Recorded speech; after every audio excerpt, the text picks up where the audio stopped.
Em nome do Pai, do Filho e do Espírito Santo. Amém. Vinde, Espírito Santo, enchei os corações dos vossos fiéis e acendei neles o fogo do vosso amor. Enviai o vosso Espírito e tudo será criado, e renovareis da face da terra. Oremos. Ó Deus, que instruísse os corações dos vossos fiéis com a luz do Espírito Santo, fazei que apreciemos retamente todas as coisas, segundo o mesmo Espírito, e gozemos sempre da sua consolação. Por Cristo Senhor nosso. Amém. Fala, galera! Começando mais um podcast direto da Arca. Aqui quem fala é o Ale e o... Fagner. Fala, pessoal. Fagnerzão e o Lombardi, né? Quem é o Lombardi nosso? Nossa voz do Lombardi. Cadê a voz do Lombardi? Ó o riso. Oi, estou aqui. Ih, apareceu. E o Alex lá do outro lado. Né, Alex? Como é que é? Você começa o podcast da mesma forma? Né, vocês... Oi, eu sou o Ale. Eu sou o Fagner. É isso aí. Isso é mais pra vocês que tá aí do outro lado, saber quem tá falando com vocês e se sentir mais familiarizado. Verdade, muito bom, muito bom. Cara, você viu o nosso cenário novo? Você viu? Assim, se pegar os nossos primeiros vídeos, a gente começou pandemia... Uma cadeirinha. Cadeirinha, cada um na sua casa, o áudio ruim. Agora como é que a gente tá... Dá pra fazer um time-lapse da nossa evolução de estúdio, né, cara? E o mais gostoso é o carinho que a galera tem conosco aqui, que é o Luciano, que está sentado bem atrás das câmeras, né, Lu? Fala aí. Olha lá. Tá só na administração aqui do nosso som. Mas a ideia é o seguinte: temos quase com 80 folhas aqui pra falar do podcast de hoje. É verdade isso, tio Wagner? Era mais ou menos uns 90 páginas, vai ser tranquilo, nada pesado. Bem básico. Só que é óbvio que perdemos tudo no caminho, então já foi.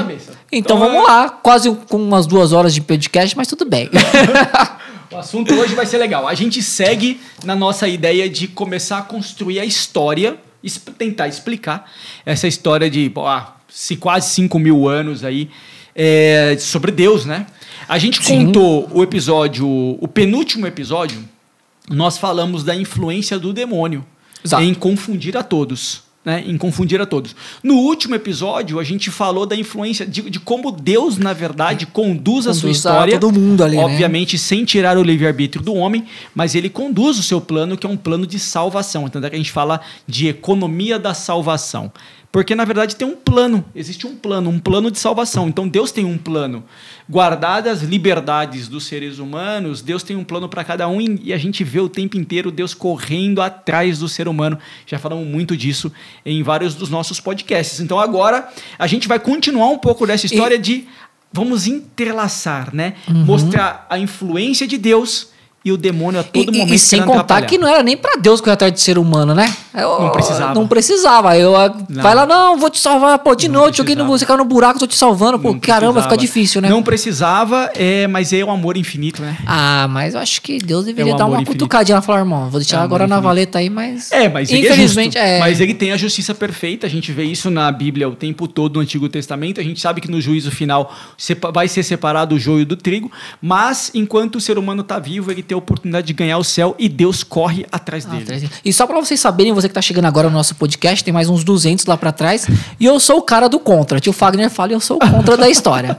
Agora apareceu o Lombardi aí que vai daqui a pouco fazer algumas perguntas loucas que aparecem. É nada. Bora lá então, tio Fagner, vamos lá. Onde paramos? Vamos começar por onde? Vamos começar do início?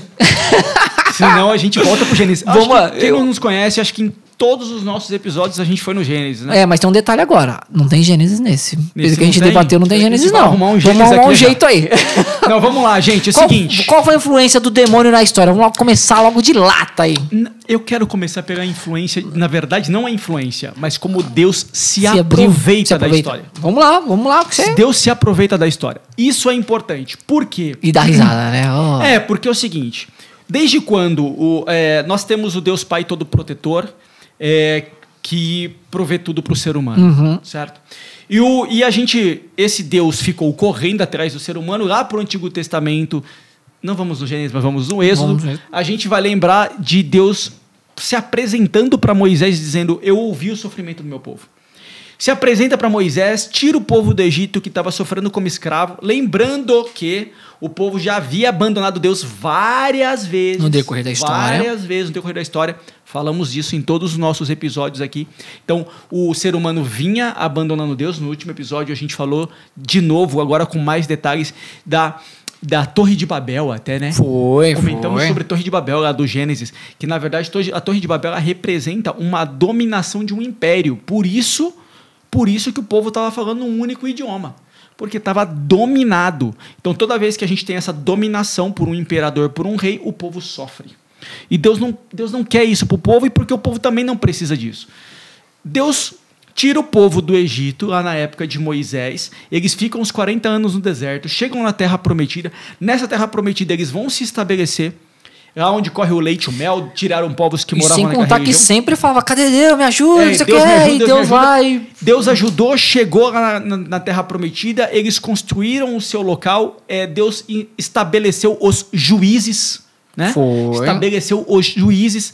A gente vê sobre os juízes, né, a questão de Samuel e tudo mais, estabelece os juízes para cuidar das questões das intrigas entre os irmãos, entre os vizinhos. Então tinha os juízes ali para dizer, você me roubou, você não roubou, paga quanto, não sei o quê. Você me deve um porco, uma galinha. Deve um porco, deve uma galinha. Então você tinha juízes que resolviam essas questões de embate entre os irmãos, mas o povo, nós somos invejosos. Esse é o ponto importante, né? Como é que o demônio penetra? Pela inveja. Sempre pela inveja. É assim desde o pecado original. Pela inveja, o demônio vai soprando no ouvido do povo, dizendo, nossa, todo mundo tem rei, mas vocês não têm rei. Que coisa, né? Falamos disso no último episódio, quando o ser humano diz, eu quero um rei.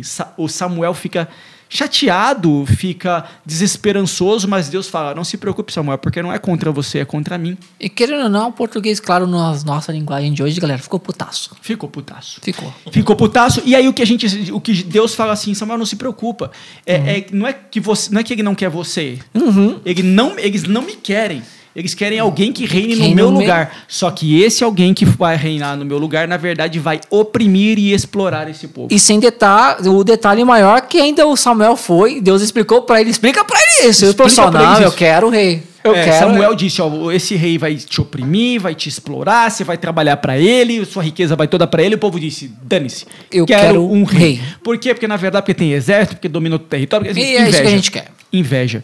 Porque o demônio, na hora que ele penetra, já era. Aqui na sua orelha, falando as coisas erradas, ele só te mostra o que seria o lado bom da história, não o lado ruim. Ele só te mostra o lado bom. Então, o lado bom vocês terão um rei, esse rei vai dominar outros territórios e vocês serão ainda mais ricos e poderosos. E maiores, né? E maiores cada vez mais. Deus não abandona o povo, colocou o rei Saul, ungiu o rei Saul, esse rei meteu o pé pelas mãos, ele vai ungir Davi com todos os seus erros, mas no final das contas era um rei penitente, conseguiu prosperar com o reino dele. Depois de Davi vem Salomão, que recebe mais bênçãos do que Davi, usa uma bênção de um jeito todo errado.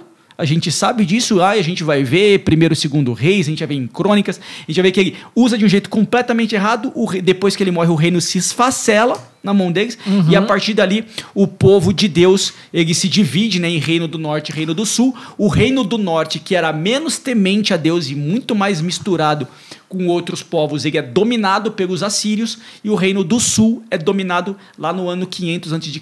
pelos babilônios.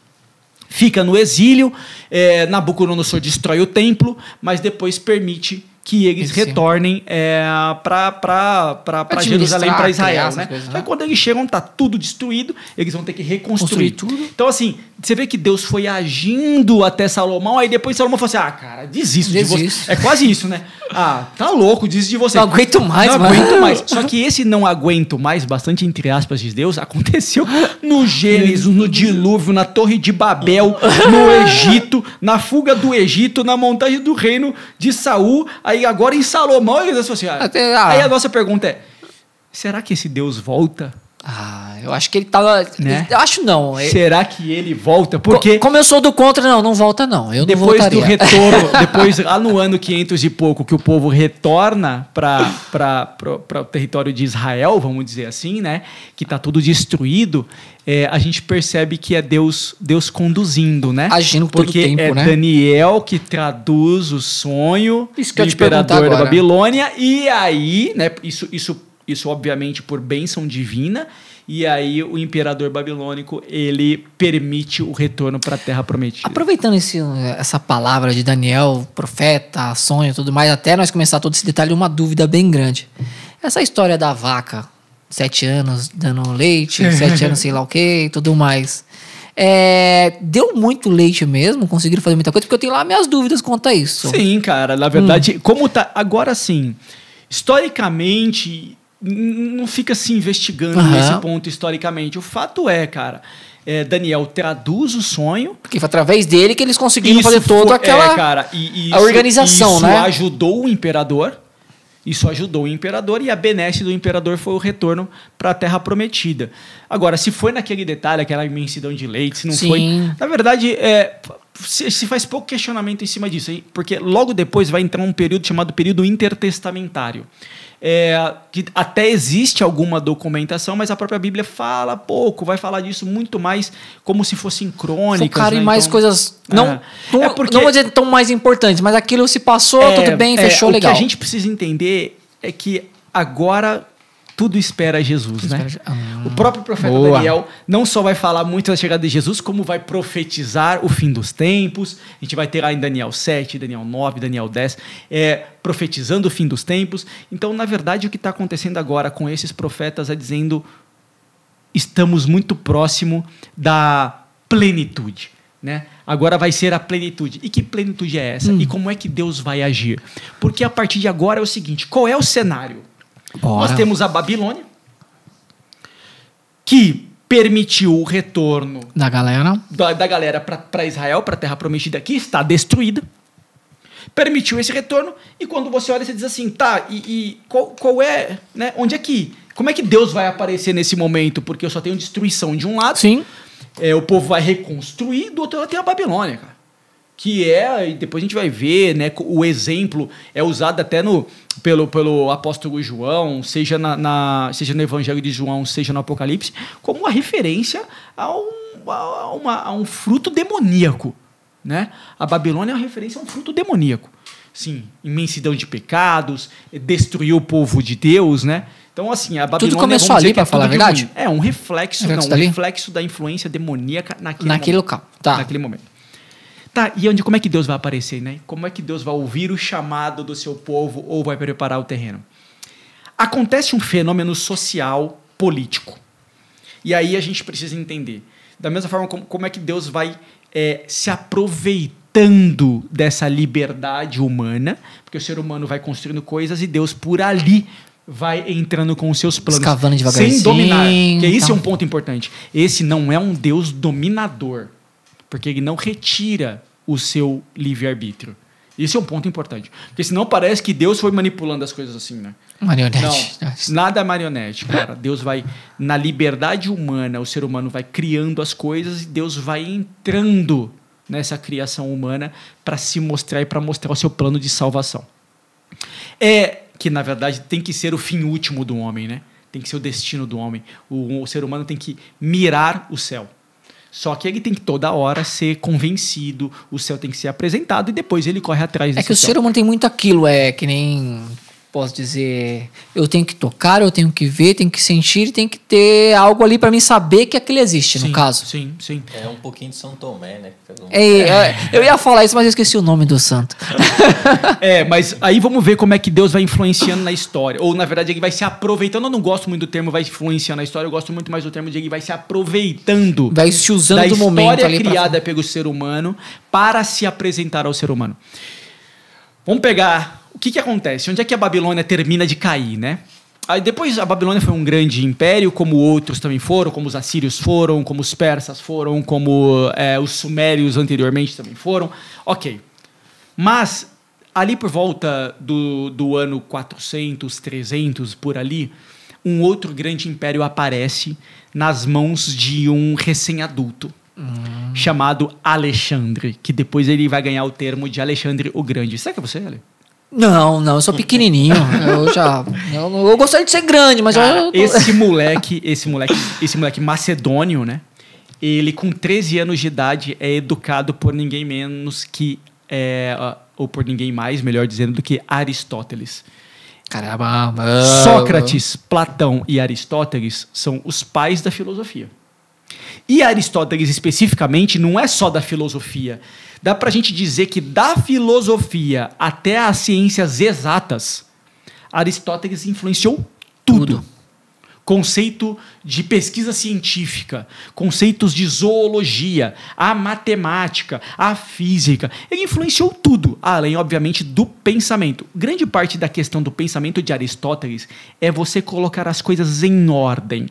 Peraí, vamos organizar esse pensamento, vamos colocar isso aqui em grupinhos, igual a gente faz aqui toda hora, né? Sim. Põe na linha do tempo, organiza em grupos, entende isso dentro, sei lá, das organizações dos impérios, dos grupos formados pelos povos. Você vê, a gente toda hora fica organizando o nosso pensamento em caixinhas menores. Esse conceito de organização é um conceito muito de Aristóteles. Muito influenciado por ele. Ele falava muito dessa questão. De raciocínio, né? Por exemplo, ele organiza as espécies. Esse negócio de organizar entre mamíferos, entre carnívoros. Depois eu vou quebrando os grupamentos. Isso é um pensamento muito aristotélico. Tá?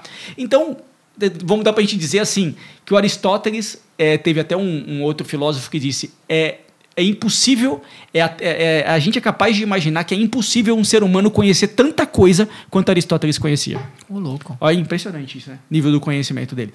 Para a época, principalmente. E ele educou Alexandre o Grande, que na época tinha 13 anos. Deu aula para Alexandre por 6 anos. O Alexandre, depois que o pai dele foi assassinado, ele se torna o rei, não era ainda um imperador.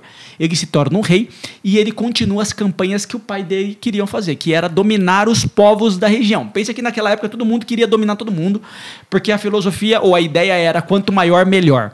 Quanto maior formos, mais indestrutíveis seremos. Seremos uma muralha, no Então, caso, toda né? hora vamos dominar o nosso território, vai se expandindo as nossas fronteiras, vão se expandindo, a nossa capital fica mais inatingível.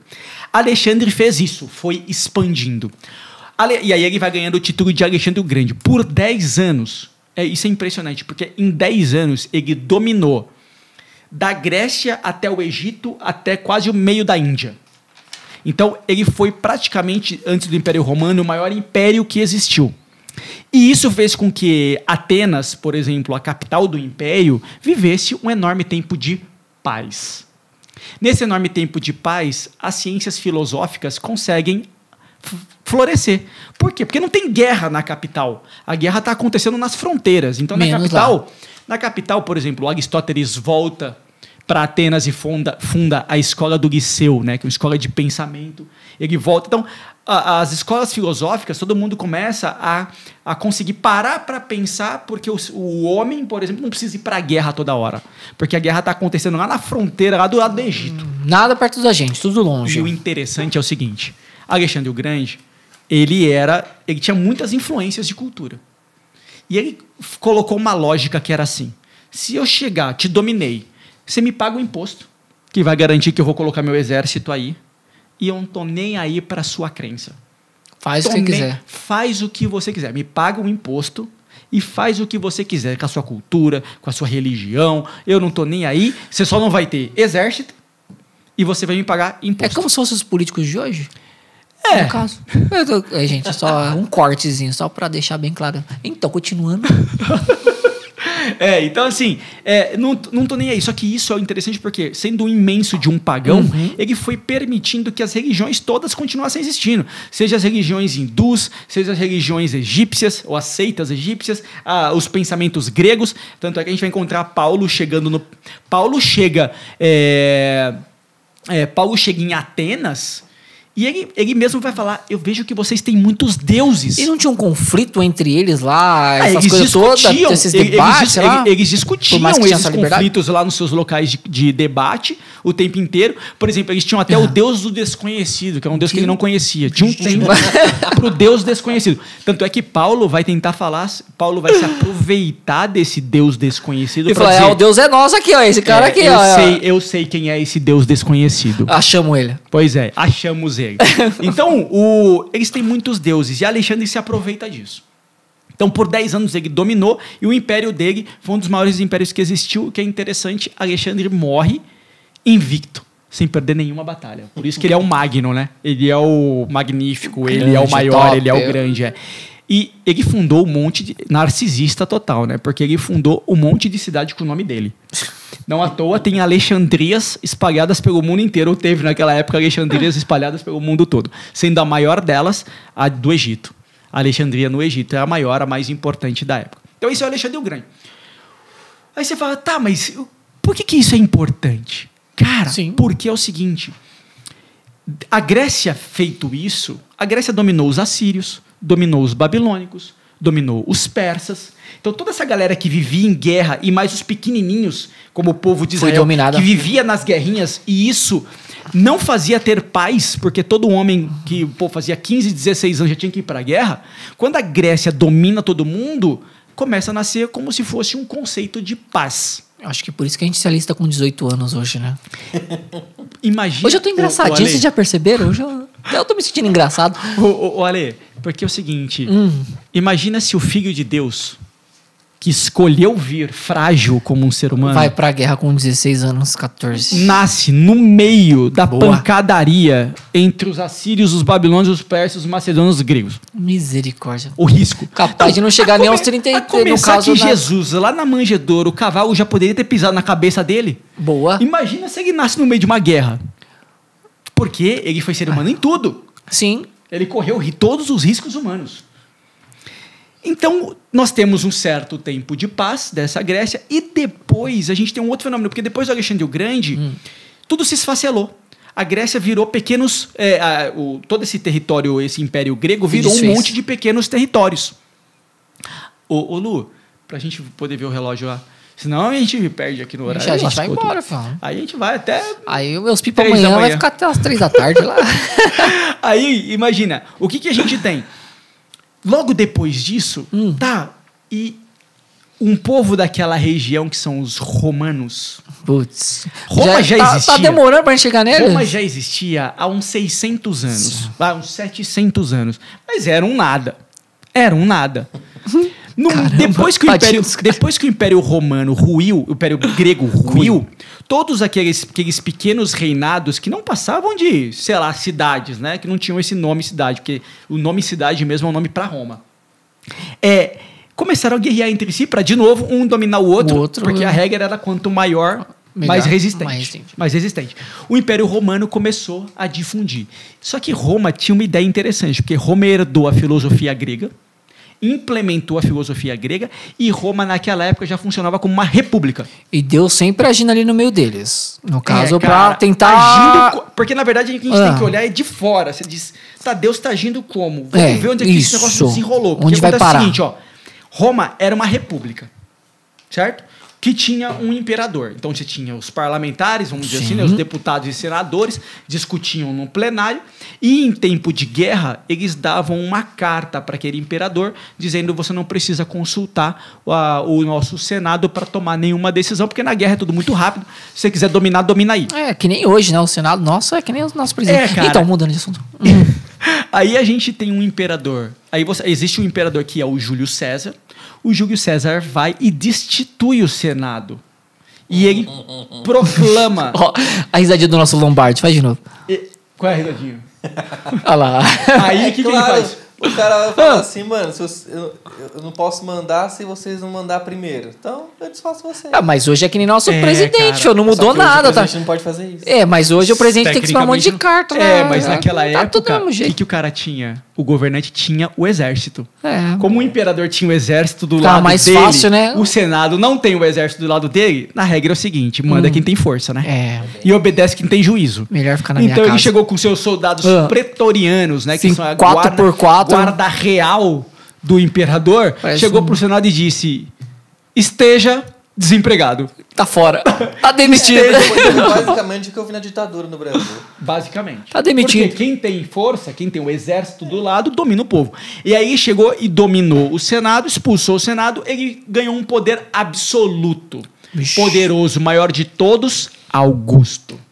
É o Otaviano Augusto aparece ou não? Termo, É isso? ainda em Júlio César, aparece o termo Augusto. Depois de Júlio César vem Otaviano. Otaviano, que já nasce com o título de Augusto. Já é o cara? O título César não existia. O nome do Júlio César era Júlio César, mas o título César não existia. Era o título Augusto. Vem o Otaviano Augusto. O Otaviano Augusto, ele consegue fazer... vamos dizer que ele expande o território ainda mais do que Alexandre o Grande havia feito com a Grécia. Caramba, ele multiplica. Então agora, Otaviano conseguiu fazer com que o império fosse maior do que o Império Grego. E aí, novamente, começou a reinar a paz. Por quê? Porque aquelas briguinhas todas acabaram, aquelas pequenas guerras acabaram, porque Otaviano Augusto dominou todos os territórios. Ele era chamado de o que construía pontes entre as diferentes culturas.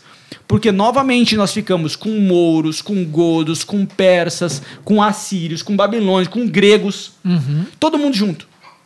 O que ele fez? Como ele juntou todos com os judeus, ele juntou todos os povos e ele fez esses povos viverem em certa harmonia. Por quê? O que Otaviano Augusto fez foi fazer tudo o que Alexandre o Grande fez. Ou seja, cobrar impostos, retirar o exército e deixar aquele local viver sua religião e sua cultura. E, novamente, a paz voltou a reinar, só que em um tamanho maior. Porque agora o Império Romano foi bem maior do que o Império Grego de Alexandre o Grande. Isso dominando, inclusive, a região da Judéia, ou a região aonde o bebê Deus nasceria, aonde Jesus nasceria. É um tempo de paz. Então, pelo que eu entendi, tudo estava já sendo preparado para quando Jesus chegasse. Ou, melhor dizendo, para a gente não tomar tomar o cuidado de Deus, para a gente tomar o cuidado de não cair na armadilha de que Deus fica manipulando a história. Deixa as coisas acontecerem Deus até lá. Se aproveitou e, obviamente, na sua providência divina, ele foi influenciando. Ele se aproveitou o momento máximo da paz. Por quê?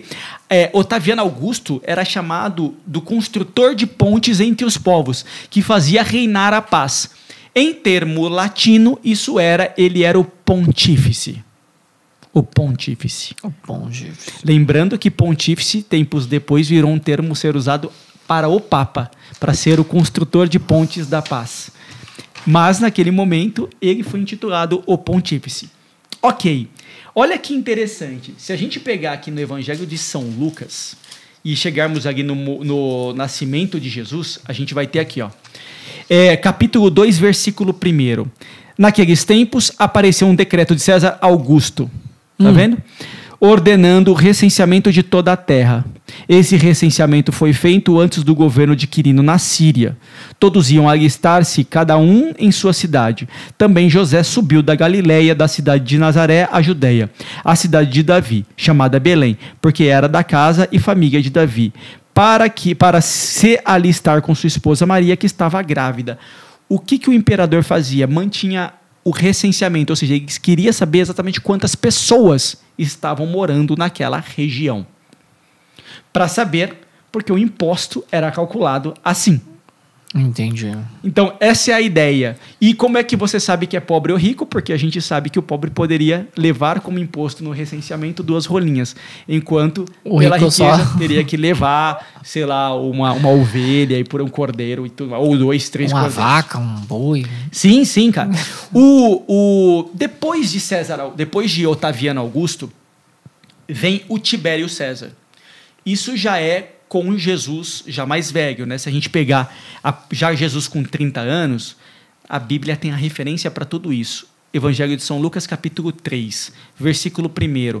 No 15º, no ano 15º do reinado do imperador Tibério, sendo Pôncio Pilatos governador da Judéia, Herodes tetrarca da Galileia, seu irmão Filipe tetrarca da Itureia e da província de Traconites, e Lisânias tetrarca de Abilina. Sendo sumos sacerdotes Anás e Caifás, veio a palavra do Senhor no deserto a João, filho de Zacarias. Então, a gente sabe que quando Jesus foi iniciar sua vida pública, o imperador já era Tibério. Por isso que a discussão sobre o Jesus histórico não existe. A Bíblia São Lucas posicionou muito bem o nascimento de Jesus em Otaviano Augusto e a vida pública de Jesus em Tibério. Então, já está devidamente posicionados os imperadores romanos. Isso quer dizer que Jesus nasceu no tempo, entre aspas, de paz romana e iniciou sua vida pública, ainda estava na paz romana. Na paz romana. E até então continua, né, para falar a verdade. Não, vai muito longe. E vai muito longe. Então, o que a gente tem? Deixa eu só usar essa caneta aqui. O que a gente tem... Eu preciso dela depois, que a gente tem com Tibério César, O que a gente tem com Otaviano Augusto é essa construção de pontes e a preparação para a paz. Vamos dizer que Deus escolheu a plenitude dos tempos. O que é a plenitude dos tempos? O momento máximo da paz naquele local. E Jesus nasceu no momento máximo da paz. Depois a coisa vai degringolando um pouco para frente, Porque também que a gente sabe, olha que interessante isso, hein? Curiosidades. Momento, vai Lombardi, momento curiosidade. São Lucas fala que Jesus nasceu no tempo de Tibério, certo? Do imperador Tibério. Tibério Augusto. Quando se encontrou o sudário de Jesus, o santo sudário, ele trazia a marca do imperador Tibério. Ué? Então, por que não? Sim, porque Jesus foi crucificado no tempo de Tibério. Sim. Então, como Jesus foi crucificado no tempo do imperador Tibério, a mortalha de Jesus que cobria o corpo e o sudário que cobria o rosto, ele trazia a marca de Tibério. Quando aquilo encostou no rosto machucado de Jesus com suor e sangue, virou um carimbo. Então, o sudário tem o carimbo do rosto de Jesus, trazendo a marca do imperador romano, que é Tibério.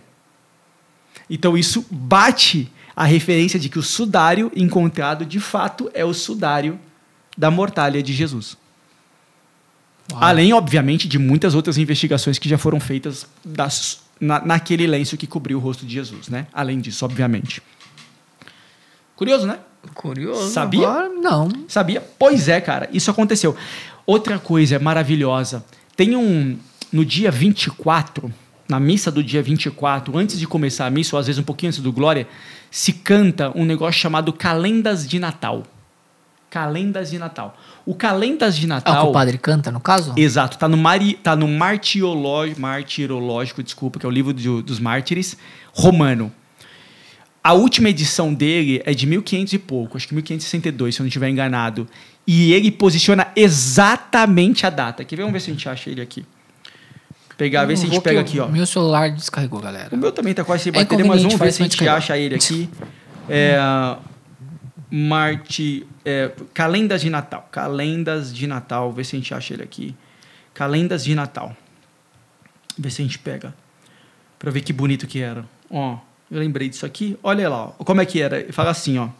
Transcorridos muitos séculos desde que Deus criou o mundo e fez o homem à sua imagem, séculos depois de haver cessado o dilúvio, quando o Altíssimo fez resplandecer o arco-íris, sinal de aliança e de paz, 21 séculos depois do nascimento de Abraão, nosso pai, 13 séculos depois da saída de Israel do Egito sob a guia de Moisés, cerca de 1000 anos depois da unção de Davi como rei de Israel, na 75ª semana da profecia de Daniel, na 94ª Olimpíada de Atenas.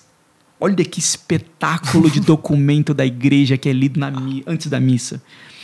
No ano 752 da fundação de Roma, no ano 538 do Édito de Ciro, autorizando a volta do exílio e a reconstrução de Jerusalém, no 42º ano do Império de César Otaviano Augusto, que lindo, enquanto reinava paz sobre a terra, na 6ª idade do mundo, Jesus Cristo, Deus eterno e Filho de eterno Pai, querendo santificar o mundo com sua vinda, foi concebido por obra do Espírito Santo e se fez homem. Transcorrido 9 meses, nasceu da Virgem Maria em Belém de Judá. Eis o Natal de nosso Senhor Jesus Cristo, segundo a natureza humana. Venham, adoremos o Salvador. Ele é o Emanuel, Deus conosco. Isso é um documento da Igreja Católica que foi construído ao longo dos séculos. Desde o primeiro século ao quando o Papa, no ano 1562, sacramenta esse texto chamado Calenda de Natal. Calenda é o primeiro dia. Calenda de Natal. Olha que maravilha de texto. Desculpe, senhores protestantes, mas vocês têm um documento desse? Só para eu entender, entendeu? Deixa eu ver se tem. Não sei se tem, entendeu? Acho que não tem, né? Não. Acho que não tem. É uma pena. É uma pena. Só pra constar que se ele tá falando isso é porque ele já procurou. Não tem, né? Não tem. É uma pena. Pois assim, a maravilha da nossa igreja. Olha a maravilha da nossa igreja. Você vai ver no YouTube, então, o que a gente tem? Voltando para a fase de Jesus, aí a gente tem um ponto. Olha, você viu como a calenda de Natal, esse documento maravilhoso, ele vai dizer assim, no momento que reinava a paz. Isso é a plenitude dos tempos. No momento que reinava a paz, Deus se fez homem. Por quê? Ele precisava de paz para que também ele vivesse até os 30 anos e, vamos dizer, que a sua missão fosse realizada. Só uma curiosidade, aproveitando. Não sei se já te fiz essa pergunta ou se já me responderam essa pergunta, mas eu tô ficando velho e eu não lembro. Enfim, por que Jesus começou tão tarde a sua missão? Não sei. Boa. Não sei. Porque é estranho, né? Tipo, 30, 33 é... Não sei. Não sei. Quando você fala assim, é mais curioso do que estranho. Mas o fato é, ele começou logo depois que o profeta João Batista, que é o último dos profetas, começou a sua missão também. Porque por mais que ele tava lá falando com os povos, né? Pregando o evangelho e tal, mas a missão de curar as pessoas, de fazer os milagres, foi a partir dos 30 anos. Sim. Pra falar a verdade. Durou tão pouco tempo essa jornada, né? No capítulo 3 do Evangelho de São Lucas, lá no versículo 21, a gente vai ter o batismo de Jesus. Então. Porque isso é importante, né? Isso é importante. Os irmãos protestantes retiraram, em vez dos 7 sacramentos, ficaram com pelo menos um, né? Graças a Deus, pelo menos um. Para os protestantes verdadeiros, que são os que batizam em nome da Trindade. Porque os que só batizam em nome de Jesus, aí não dá. Aí não dá. Aí é arianismo demais, como a gente vai falar isso hoje. Eu te batizo em nome de Jesus. Como a gente vai falar isso hoje. Então, assim, pelo menos a gente sabe que é necessário, porque Jesus vai dizer, quando João Batista pergunta para ele, por que eu vou ter... Em Minas Gerais, né? Como é que eu vou te batizar? Tipo, você não tem pecado algum, né? Jesus diz que se cumpra toda a justiça. Que se cumpra toda a justiça. Que toda justiça é essa, né? Que se cumpra toda a justiça. Então, a iniciação, ela passa pelo batismo, que neste caso é óbvio, Jesus não tinha pecado nenhum. Vamos dizer que o batismo precisava mais de Jesus do que Jesus precisava do batismo. Vamos dizer que então, ele foi santificado. Que purificou o batismo. Exato. Na verdade, Jesus sacramentou o batismo. Jesus santificou o batismo, porque o que João fazia era uma demonstração de intenção de purificação, limpeza do corpo. Então, eu tenho a intenção de me purificar, de me libertar dos pecados, mas é Jesus. Esse ponto é muito importante, porque é o seguinte, esse ponto é muito importante. A lepra passa pelo ar, certo? A hanseníase ela é contagiosa pelo ar. Jesus encosta nos leprosos e ele não pega a lepra. Pelo contrário, o leproso se cura. Se cura. A mulher hemorrágica, só de encostar na roupa de Jesus, se cura. Então, quando Jesus toca na água, ele santifica aquela água, né? Aonde ele encosta, ele santifica. Eu tô com uma bombástica aqui agora, cara. Breaking news! Fala aí. Solta. Eu acho... Agora vai para nossos irmãos evangélicos. Aí é contigo. Senta porrada. Se Jesus foi batizado, no caso, pela água e por Espírito Santo e tudo mais, né? A partir de agora vamos ser batizados por Espírito. Quer dizer, ou não quer dizer, ou sei lá o que quer dizer, que os evangélicos... Eles creem em João Batista em vez de Jesus Cristo, no caso? Porque é pela água que toda vez que os evangélicos vão se batizar é na água, né? Assim, na prática, o batismo, ele é um batismo de Espírito Santo, né? O batismo é pelo Espírito Santo. Então, que Jesus é batizado, eis o céu se abre, eis o meu filho amado, em quem eu ponho todo o meu bem-querer, ou eu ponho todo o meu agrado, ouçam tudo o que ele tem a dizer, ou ouçam tudo o que ele diz.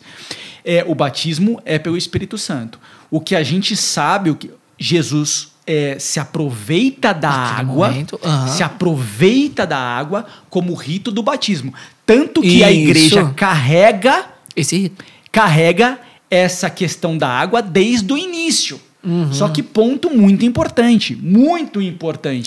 Eu não preciso necessariamente eu submergir. Não preciso submergir. Se eu tiver um copinho de água que seja, já é a referência da limpeza. Mas, na verdade, o que está purificando não é o fato de você ter água. Se você tiver água, use. Se você tiver água, use. Mas se você não tiver água, tô lá no meio, sei lá, tô no norte, na parte perto do Polo Norte, tudo é gelo. O que eu vou fazer? Eu vou catar um gelo e vou esfregar na cara da pessoa pra virar água. Então, assim, não, eu te batizo em nome do Pai, do Filho e do Espírito Santo, que é isso que é dito em São Mateus, no capítulo 28. Sim. Então, eu te batizo em nome do Pai, do Filho e do Espírito Santo, mas tendo água, utilize a água. A gente tem o diácono Felipe batizando o eunuco. Né? Sim. Batizando o eunuco, aquele que era o funcionário da rainha da Etiópia, né? Ele pede para ser batizado, eles param a carruagem no meio do deserto, encontram um pouco de água. Ele, sei lá de onde, já falamos sobre isso, né? Então, essa água veio aqui no Atos dos Apóstolos. Sei lá. Então, assim, o que você precisa para que o batismo exista é que um batizado, quando vai batizar o outro na pessoa de Jesus, não é em nome, é na pessoa de Jesus, quem faz o batismo é o próprio Jesus, em nome do Pai, do Filho e do Espírito Santo. Amém. Jesus é iniciado, Jesus passa por esses batismos, ele santifica, ele sacramenta, ele torna um sacramento esse batismo, ele iniciou, mas a gente já sabe, né, que ali ele se fortalecendo na fé, logo em seguida a gente já tem a tentação de Jesus no deserto. E eu sempre como saindo um pouquinho do negócio aí da história. Fala aí. Não, só isso agora. Isso é importante. Isso é importante. Assim, se os nossos irmãos protestantes acreditam que é a água que batiza, eu vou colocar até uma pimenta nos nossos olhos. Assim, se o católico ou qualquer um outro está achando que é a água que batiza, ele está completamente errado. O que batiza é o Espírito Santo. Agora, a água faz parte do rito quando ela existe. Porque a curiosidade veio por causa disso, que João Batista batizava com a água, né? No caso. Sim, depois Jesus batizou com a água e o Espírito Santo e tudo mais. E os nossos irmãos evangélicos batizam na água. Ou seja, na minha mente veio, então peraí, então eles preferem no caso, tem o João Batista como o Criador Todo-Poderoso. Na pedagogia de Deus, a referência da água é tão importante que ele vai dizer, né? Aquele que não nascer da água e do Espírito não pode entrar no reino dos céus. Boa. Então, assim, seguindo a nossa linha, Jesus, logo depois que é iniciado, ou seja, logo depois que ele santifica o batismo, torna esse primeiro sacramento de iniciação, ele já imediatamente é tentado pelo demônio. E o que o demônio tenta fazer logo no deserto, no capítulo 4 de Lucas? Confundi-lo, né? Jesus está em jejum há 40 dias. O demônio oferece comida, o demônio oferece poder, o demônio oferece riquezas. E Jesus não cai em nenhuma das tentações. O demônio tentou confundir Jesus, o demônio usou inclusive da inveja, que é o argumento mais ardiloso para fazer com que o ser humano caia no pecado, e Jesus não caiu no pecado. Não pecou em nada, nem tentado pelo próprio demônio. Agora a gente segue a referência. Por quê? Porque Paulo vai dizer que todos nós fomos batizados na cruz, né? Batizados na cruz. Nós que fomos batizados na cruz. A gente tem que entender que depois que Jesus ressuscita, passa com os apóstolos os 40 dias, ele a todo momento, e depois Paulo vai dizer isso, ele deixa a sua igreja, que é o seu corpo. Paulo vai dizer, Cristo é a cabeça, a igreja é o corpo. Isso não é uma figura de linguagem. Isso não é uma referência. De fato, a Igreja Católica é a continuação de Cristo na Terra. Enquanto Cristo ascende ao céu, ele permanece na Terra pela Igreja. E como é que a gente sabe disso? Porque Jesus, na cruz, toma todo o cuidado de colocar a sua mãe sob o poder da referência da igreja no momento que era João, e diz, eis aqui a sua mãe, filho, eis aqui a sua mãe, e mulher, eis aqui o seu filho.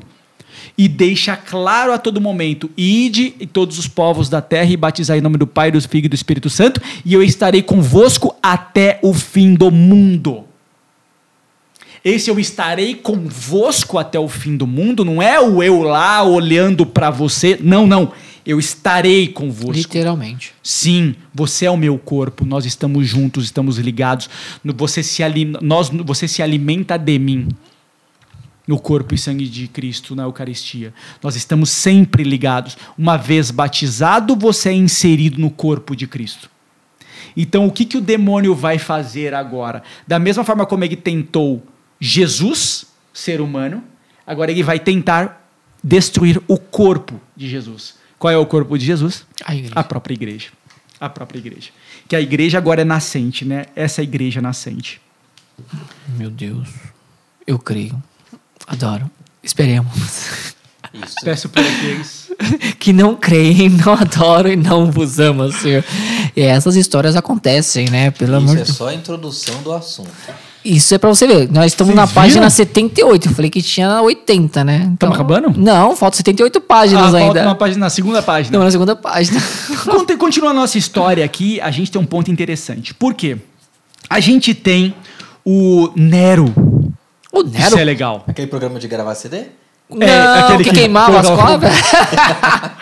Não, vamos seguir a história dos imperadores romanos para ver, porque agora, depois de Jesus ressuscitado, ficou a igreja. A igreja foi batizada na cruz, mas ela foi confirmada no Pentecostes. Ela é fortalecida no Pentecostes. Ela recebe as suas armas aí no Pentecostes. Ela recebe as suas armas, ela está pronta para a guerra no Pentecostes. Então, após o Pentecostes, que é quando os apóstolos começaram a evangelizar pelo mundo, é nesse momento que agora o demônio vai tentá-los. Porque o demônio não tentou a igreja enquanto Jesus ressuscitado estava com eles. Ele não é trouxa.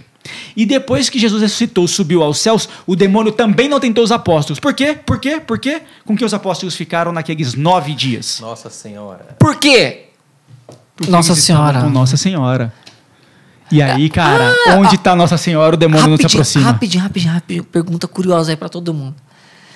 Toda vez que o demônio aparecia em todas as leituras, o próprio demônio falava: não, eu não quero isso, que me faça cair naquele lugar, que me faça cair por humor. Nem por que você vem aqui para nos tentar? Então o demônio sabia quem era Jesus naquele momento. O demônio sempre soube quem era Jesus, que Jesus era o filho. Só que por que o demônio... Isso é importante. Por que o demônio tentou Jesus humano, mas não tentou Jesus nesse estado glorioso? Boa pergunta, por quê?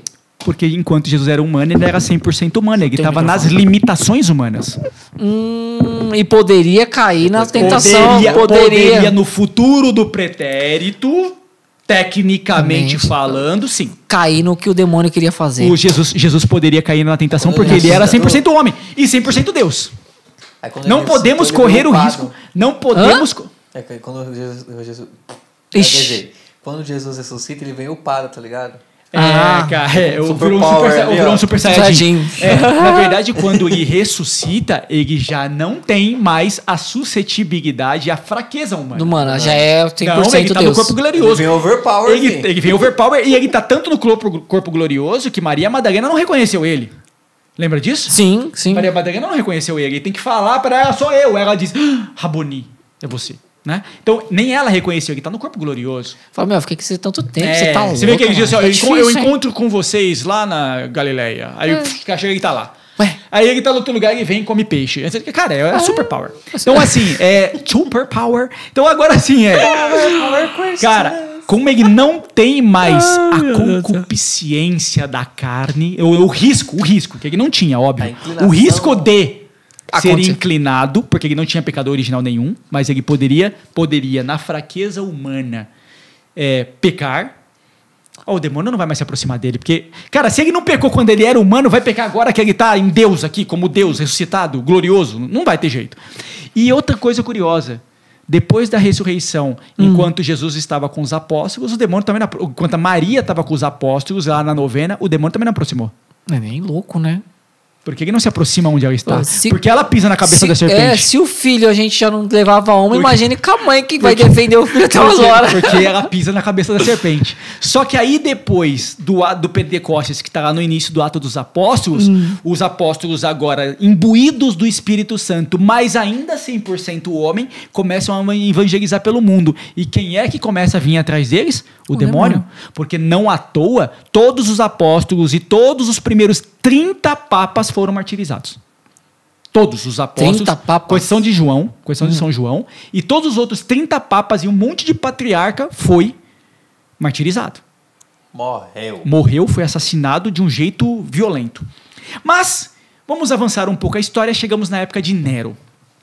Pedro e Paulo ainda estão vivos, foram deportados para Roma, estão morando em Roma, né? A gente já contou a história de Pedro e Paulo no Ato dos Apóstolos. Eles estão morando lá e vem um imperador chamado Nero, que é um maluco, um possesso, um tomado pelo demônio de todo jeito. Cara, é assim, o cara dá orgias. É o famoso demônio em pessoa. O cara dá orgias, o cara dá coisas bizarras que nem o povo romano aceitava.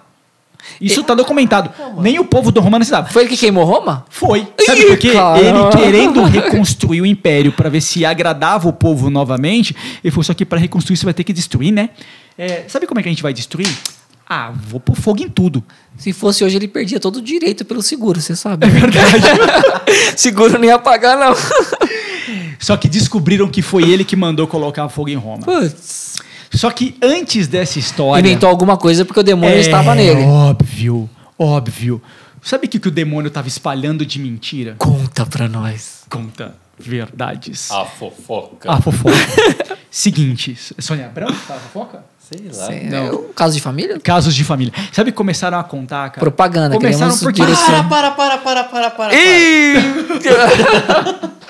Porque os cristãos começaram a crescer muito, né? Em todo o Império Romano, os cristãos começaram a crescer, seja vindo do judaísmo, seja vindo dos pagãos, porque o doutor das nações, que é Paulo, já havia evangelizado e deixado várias igrejas espalhadas, deixado seus bispos.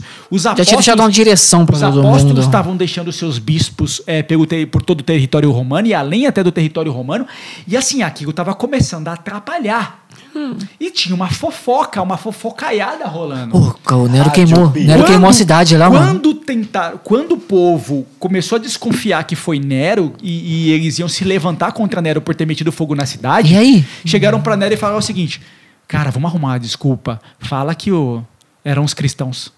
Eles que meteram fogo. Aí Nero vai dizer, mas... Porque tudo naquela época era culpa dos cristãos, pra falar a verdade, né? Não, mas por que... Mas assim, como é que eu vou arrumar essa desculpa que o cristão, que é ele que tá metendo fogo? Porque esse povo cristão é todo louco.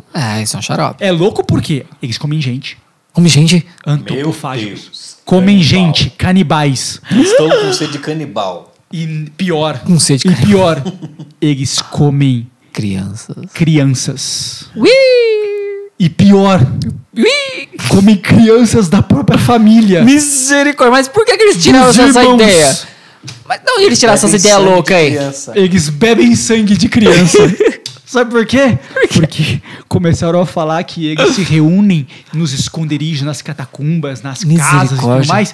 E lembrando que romano não gostava de cemitério, não. Ele considerava um negócio que trazia maus agouros, dava má sorte. Tanto é que na cidade romana o cemitério ficava do lado de fora da cidade. Do lado de fora. Do lado de dentro não tinha cemitério, não. Aqui ninguém morre. Os fantasmas da porta pra fora, os fantasmas. O fantasma é só quando apaga a luz. É da porta pra fora. Fora ainda. Porta pra dentro não tem fantasma. Então ninguém vai morrer aqui dentro. Só morre lá fora. Roma tinha dessa.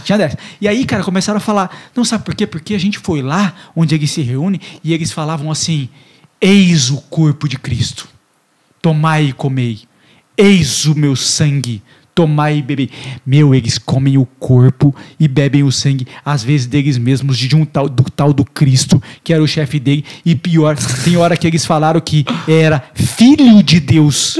Como o romano tinha vários deuses, né? Os pagãos tinham vários deuses, sei lá, deve ter vários filhos de deuses espalhados por aqui. Deve ser um monte de criança. Então eles comem o corpo, bebem o sangue das crianças, que sei lá, são tal dos filhos dos deuses, e ainda por cima dão pros irmãos deles comer, porque, meu irmão, tomai e comer. Esse é o corpo de Cristo, o Filho de Deus. ferrou. Lascou. Guarda seu filho. Cara, Nero falou, tá aí a desculpa, esse povo é louco mesmo, meteram fogo na cidade, não fui eu. Tem dias que de noites é difícil. Meu Deus. Cada uma que parece duas, né? Eu fico pensando... Não, então... Essa foi boa, gostei. O cara fica falando... Mano, tá comendo o filho do cara, mano. Lá o sangue bebendo, deixou de cabeça pra baixo pro sangue descer. Deve ser mesmo povo pior que a gente adora a imagem. Pior que deve ser. Pior que daqui pra frente e só pra trás. Daqui pra frente só pra trás. Ai, esses caras do Wagner, socorre nós aqui, Luciano. Galera, papo sério, os caras ficam... Peraí, momento dos nossos patrocinadores. Pronto, não temos ainda. Vai lá, continua. Assim, ó. E aí, pô, Nero foi... Nero muito louco, né, cara? Tem a parada do pão muito louco. A brisa era boa. Porque assim, o romano tinha um negócio... que ele ia dominar os povos e ele gostava de trazer os espólios de guerra, né? Trazer lembranças ou referências do local que ele dominou. Eu me lembrei, você falou. Quantas toneladas? 4. Esse é do mar. Para tudo nessa gravação. Conta logo o negócio de 4 toneladas. Peraí que eu me demito, não quero mais. Olha essa história aqui. Olha essa história. Olha essa história real. Olha essa história aqui. O povo romano dominava os outros povos, né? O romano dominava os outros povos e trazia, vamos dizer assim, prêmios de guerra. Eles dominaram uma cidade egípcia chamada Heliópolis. Pessoal, não é a região de São Paulo aqui, não. Tá bem longe. Heliópolis é a cidade do sol, né? E a gente sabe pela Bíblia que sol é uma referência sempre para Deus. Não à toa, em todos os povos, o Deus mais poderoso dos povos que tinham muitos deuses era sempre o Deus que tinha o sol como referência. Então, o sol é a referência de Deus. A gente falou nisso em Apocalipse pra caramba. E aí eles foram em Heliópolis, destruíram lá os egípcios que moravam lá e trouxeram um prêmio. O problema é que o prêmio da cidade que eles resolveram trazer era tipo quase um relógio de sol, que é um obelisco. Tipo, que é de São Paulo, sabe, o obelisco do Ibirapuera, outros obeliscos por aí. Eles resolveram trazer um obelisco, aquele negócio pontudo gigante, e essa encrenca pesava quase 4 toneladas. E eles resolveram trazer isso pra Roma. Não, me fez lembrar os caras do filme 300, né? Esparta! Quem nós somos? Vamos levar o obelisco. Ô, mano, você tá de brincadeira, hein, mano? Como é que a gente vai carregar isso? Não, essas tretas não. Não, essas tretas não, mano. A gente já veio aqui, já destruiu todo mundo e você já quer levar esse obelisco aí, mano, pô? o meu obelisco tá tirando, irmão. Levaram esse obelisco, cara. Só quantos metros tinha mais ou menos, bichão? Ah, ele é muito grande. Eu não tenho ideia de quantos metros ele tem, mas ele é enorme. Google, depois ele é enorme. Depois a gente vê no Google aqui, porque a gente sabe onde é que ele tá, porque a gente sabe onde ele tá até hoje. Vamos te falar já, galera. Cara, e todo róseo, né? Pegaram esse obelisco e jogaram lá em Roma, ninguém sabia direito o que fazer com ele, tava essa encrenca entulhada lá na sala de prêmios, na sala de prêmios do Império Romano. Aí, lá no meio do pátio, voltando aqui pra Nero falou o seguinte, pô, então esses cristãos, a gente vai ter que dar um jeito nesses caras. Vamos ter que dar um jeito, meter o fogo na cidade, senão não tá certo. Vamos fazer o seguinte, constrói um circo, porque é pão e circo, né? Pra agradar o povo. Só que constrói o circo do lado de fora da cidade. Aí os caras, um circo do lado de fora da cidade? Não, o circo tem que ser do lado de dentro. Ele falou, não, esse é pra matar gente, é do lado de fora da cidade. Lembrando que cemitério só tinha fora da cidade, por causa disso que tinha o circo. Obviamente. Então esse circo assassino é do lado de fora da cidade. Foram lá, armaram o espaço, pegaram o obelisco e colocaram o obelisco lá no meio do circo. Aí chega o cara com o obelisco e fala, mano, você tá tirando, irmão. Por que você não falou que a gente tinha colocado logo lá fora, lá, irmão? Vamos usar essa encrenca aqui. Por quê? Porque o troço é de pedra, vamos colocar ele aqui, alguém a gente vai esmagar com esse troço. Colocaram o obelisco lá e falaram, vamos pegar o líder. Quem é o líder desses cristãos ali? Ah, é um tal de Pedro. Vixe, mano. Pegaram o líder dos cristãos, o tal de Pedro, levaram pra fora, amarraram o cara nesse obelisco. O obelisco é igual a trave, né? Então ele ficou gigantesco. Ficou como um eixo assim no solo. Tá lá, espancaram Pedro. E na hora que foram matá-lo, Nero perguntou, mas como é que vocês mataram ele? Não, a gente perguntou quem era seu líder, ele disse que o líder dele morava era de Jerusalém, foi crucificado em Jerusalém, então a gente falou pra ele, então você vai morrer igual o seu chefe. E ele disse, eu não sou digno pra morrer igual ao meu chefe. Ele falou, não tem problema, eu viro você de ponta cabeça. Pegaram Pedro, viraram de ponta cabeça, colocaram ele, o eixo da cruz ficou sendo um obelisco, colocaram uma trave do lado e crucificaram ele de ponta cabeça. Caraca, mano. Crucificaram ele de ponta cabeça neste obelisco. Né, nessa pilar, né? Vamos colocar um pilar. Esse pilar de pedra. E ele foi crucificado ali. Muito provavelmente alguém influente, algum cristão influente depois pegou o corpo dele e enterrou ele por ali, no local chamado Via, né, que é um caminho, Via Aurélia. E ele foi enterrado por ali. Este obelisco e aquele local do enterro virou um local de peregrinação. Não peregrinação, sei lá, igual a gente conhece, mas peregrinação, porque o povo ia escondido lá. Rezava, escondido. Aí o povo continuou indo. E ao longo dos séculos, ali Pedro foi sepultado naquele lugar. E até então não tinha se achado a sepultura de Pedro nunca, né? Aquele obelisco que crucificou Pedro, depois com a ascensão da igreja romana, a igreja católica romana, esse obelisco, como a gente tem a referência pela cruz, nós temos a referência pelo obelisco, é o obelisco que está hoje no centro da Praça de São Pedro. Exatamente ele. E o túmulo de São Pedro supostamente ficou perdido por muito tempo. Sumiu, já é. Só que a esses tempos aí, em 1950... o Papa ordenou uma obra no Vaticano, que era justamente para ampliar... Foi recente, então, 1950? Super recente agora. Uma obra para ampliar a câmara onde o corpo dos papas é depositado, porque precisava criar mais espaço. Eles foram furar o chão, e quando eles foram furar o chão, eles encontraram o túmulo de Pedro exatamente aonde o túmulo dos papas acima estava construído. Como é que foi que a gente falou Olha que impressionante. No nosso último encontro, a gente falou assim, chega aí, irmão, tem um negócio aqui, mano. Foram chamar o Papa, que negócio que é o Papa? Chega aí. Vem ver o que achamos. E acharam o túmulo de Pedro, tá lá exposto. Tô até com uma amiga que tá em Roma essa semana, ela mostrou uma foto do túmulo de São Pedro. Então, o túmulo de São Pedro foi achado, tá lá, e olha que impressionante, a basílica foi construída praticamente em cima do túmulo. Em cima do túmulo, e o obelisco é o que está hoje no centro da Praça de São Pedro. Que nós vemos toda vez nas filmagens e tudo mais. Nós temos história. Por isso que se você verdadeiramente for estudar a história do cristianismo, você vai entender que ou você fica católico romano ou você vira ateu.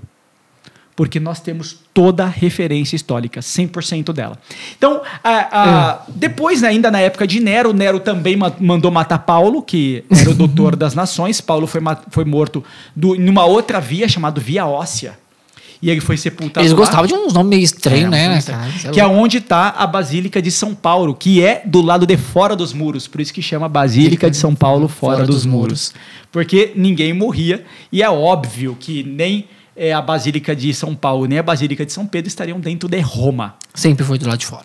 E o que sobrou hoje, né? Roma mesmo, a cidade de Roma, do original daquela época é ruína. Já a Praça de São Pedro e a parte do Vaticano ostentam uma riqueza gigantesca, né? O que a igreja cuidou, preservou. Onde a igreja não estava cuidando, se destruiu. É o caso que aconteceu com a Constantinopla e hoje Turquia. Mas, isso é Nero. Nero tentou destruir os cristãos por influência demoníaca e não conseguiu. O cara é louco, mano. Não conseguiu, porque os romanos... Ele se deixou se influenciar por o demônio. Cara, e os cristãos continuaram crescendo. Depois de Nero veio um outro imperador chamado Sétimo Severo. Olha o nome do cara. Potter? Sétimo Severo. Severo Snape. Tá com cara, hein, mano. O Sétimo Severo, ele falou o seguinte, esse negócio de cristão, esse negócio de ficar adorando Deus, não tá nada certo. Nós somos o Augusto, né? O imperador é o Augusto, o todo onipotente, vocês vão ter que me adorar. Ele mandou fazer estátuas dele, espalhar por todo o reino. Na frente da estátua, ele colocou uma pira, né? um local, um fogareiro, e a pessoa tinha que vir pegar um incenso e colocar incenso para ele. Não precisa aquele negócio, né? Não acende vela para defunto ruim ou não acende o incenso para esse cara, não. É daí que surge. Então, a pessoa tinha que vir pegar um pouco de incenso, jogar no fogareiro, jogava no fogareiro, ela queimava incenso pro Sétimo Severo e pros imperadores romanos, e ela ganhava um selo. Um selo. Selo da besta, tá carimbado. Cara, olha a referência importante. Porque sem este selo, você não fazia nada. Se um soldado romano te pegasse e te pedisse para você entregar, chamava libelo, para você mostrar esse documento, se você não tivesse essa marca, o pessoal fala assim, mas a marca da besta, se você não tivesse essa marca nesse documento, você era assassinado. O pessoal falando de chips, caramba. Quer dizer, Nossa, eu tava pensando a mesma coisa, me passou esse reflexo na cabeça. E me fez lembrar agora, assim, posso estar falando uma besteira, mas enfim, vou falar. Agora, com o que nós estamos vendo hoje, para quem for ouvir esse áudio, né, no futuro tal, nós estamos terminando, entre aspas, uma pandemia, né? Hoje você não entra em nenhum local praticamente sem a carteirinha de vacinação. Então é como se fosse isso, a gente está barrado por algumas coisas. Mesmo porque, cara, a história é cíclica. Aham. Se naquela época era um libelo, por que hoje não poderia ser um chip? Um chip. Né? Cogitaram muito tempo atrás desse negócio aí. A história é cíclica. O que eu quero, o que você precisa fazer, na verdade, é dizer que você ama este imperador acima de todas as coisas. Severo. Cara, e ao longo do caminho, é tão importante isso que, assim, vários mártires morreram ali. Porque o cara tinha que vir na fila. E aí, naquela fila, ele tinha que dizer, presto culto ao imperador Augusto. E quando eu presto culto ao imperador Augusto, muitos cristãos verdadeiros chegavam ali e diziam, presto respeito ao imperador, mas culto mesmo só a Deus, o onipotente, o único Deus. Ah, é? Tem certeza? Arrancava a cabeça do peão. Não à toa, a história é de São Sebastião. Isso que eu ia te perguntar agora. Você comentou algo no nossa, sim, só pra vocês saberem, a gente bate um bate-papo muito antes. Então, algumas coisas a gente vai colocando agora aqui pra vocês. São Sebastião, por exemplo, São Sebastião era um pretoriano, né? Pretoriano eram os soldados da guarda imperial, aqueles que estavam corpo a corpo, ombro a ombro com o imperador. Lado a lado. Se vestiam todo de preto. E eles tinham um quartel-general deles, que era o espaço de Pretória, né? Pretória era o quartel-general dos pretorianos. Não tem nada a ver, porque a roupa deles era preta, aí você fala, é Pretório porque a roupa dele era preta. Não. Pretorian, porque era o nome dele era Pretório e a roupa dele era preta e era isso aí. Então, tem nada a ver uma coisa com a outra. Mesmo porque em latim, preto não é, a cor preta não é preto, né? Que se fala, não tem nenhuma referência com Pretória. Me fugiu agora qual é a palavra preto para latim, mas não tem nada a ver com isso. É preto. Se eu não me engano, é Níger. Se eu não estiver enganado, é Níger. Que é a mesma.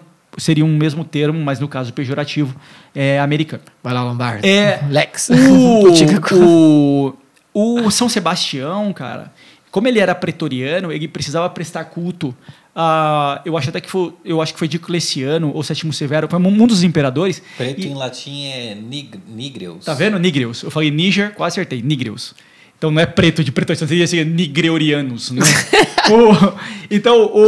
Ele chegou ali na frente do imperador e disse, não, só há um Senhor Deus, mas eu tenho todo o respeito e admiração, eu sou o seu guarda, eu sou o seu protetor, mas só há um Deus. Então, irmão, você era, cara, né? Então já era pra você, né? Diocleciano, que foi um imperador terrível, falou, já era pra você.